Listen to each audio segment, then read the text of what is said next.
जय गायत्री माता, जय गुरुदेव, जय माता जी। आगे पंडित राम शर्मा आचार्य जी लिखते हैं कि पहले एक ब्रह्मा था, उसकी स्फुरना से आदि शक्ति का आविर्भाव हुआ। इस आदि शक्ति का नाम ही गायत्री है। जैसे ब्रह्मा ने अपने 3 भाग कर लिए, सत जिसे हिंग या सरस्वती कहते हैं, रज जिसे श्री या लक्ष्मी कहते हैं, तम जिसे कली या काली कहते हैं। वस्तुत सत और तम 2 ही विभाग हुए थे। इन दोनों के मिलने से जो धारा उत्पन्न हुई वह रज कहलाती है। जैसे गंगा, यमुना जहाँ मिलती हैं वहाँ उनकी मिश्रित धारा को सरस्वती कहते हैं। सरस्वती वैसे कोई पृथक नदी नहीं है। जैसे इन 2 नदियों के मिलने से सरस्वती हुई, वैसे ही सत और तम के योग से रज उत्पन्न हुआ और यह त्रिधा प्रकृति कहलाई। अद्वैतवाद, द्वैतवाद, त्रैतवाद का बहुत झगड़ा सुना जाता है। वस्तुत यह समझने का अंतर मात्र है, ब्रह्मा, जीव, प्रकृति यह तीनों ही अस्तित्व में हैं। पहले एक ब्रह्मा था, यह सब ठीक है, इसलिए अद्वैतवाद भी ठीक है। पीछे ब्रह्मा और शक्ति, प्रकृति 2 हो गए, इसलिए द्वैतवाद भी ठीक है। प्रकृति और परमेश्वर के संस्पर्श से जो रसानुभूति और चैतन्यता मिश्रित रज सत्ता उत्पन्न हुई वह जीव कहलाई। इस प्रकार त्रैतवाद भी ठीक है। मुक्ति होने पर जीव सत्ता नष्ट हो जाती है।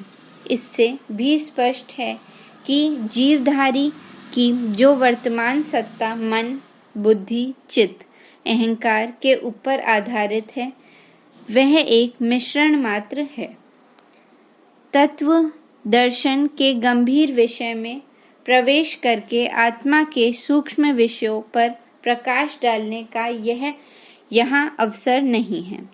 इन पंक्तियों में तो स्थूल और सूक्ष्म प्रकृति का भेद बताया था, क्योंकि विज्ञान के 2 भाग यहीं से होते हैं। मनुष्य की द्विधा प्रकृति यहीं से बनती है। पंच तत्वों द्वारा काम करने वाली स्थूल प्रकृति का अन्वेषण करने वाले मनुष्य भौतिक विज्ञानी कहलाते हैं। उन्होंने अपनी बुद्धि बल से पंच तत्वों के भेद उपभेदों को जानकर उनसे अनेक लाभदायक साधन प्राप्त किए।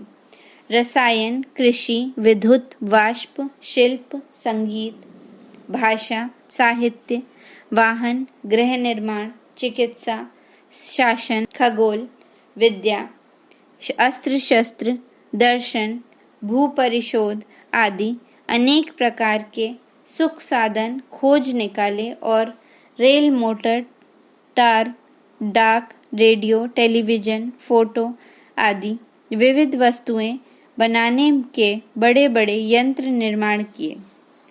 धन, सुख सुविधा और आराम के साधन सुलभ हुए। इस मार्ग से जो लाभ मिलता है उसे शास्त्रीय भाषा में प्रेय या भोग कहते हैं। यह विज्ञान भौतिक विज्ञान कहलाता है। यह स्थूल प्रकृति के उपयोग की विद्या है। सूक्ष्म प्रकृति वह है जो आदि शक्ति गायत्री से उत्पन्न होकर सरस्वती, लक्ष्मी, दुर्गा में बांटती है।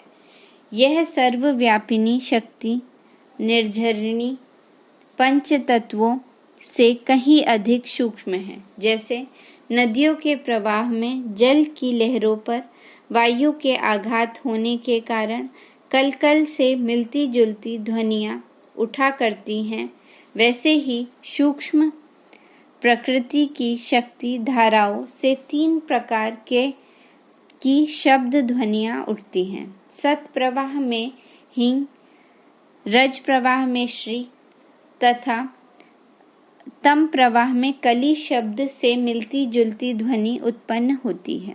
उससे भी सूक्ष्म ब्रह्मा का ओमकार ध्वनि प्रवाह है।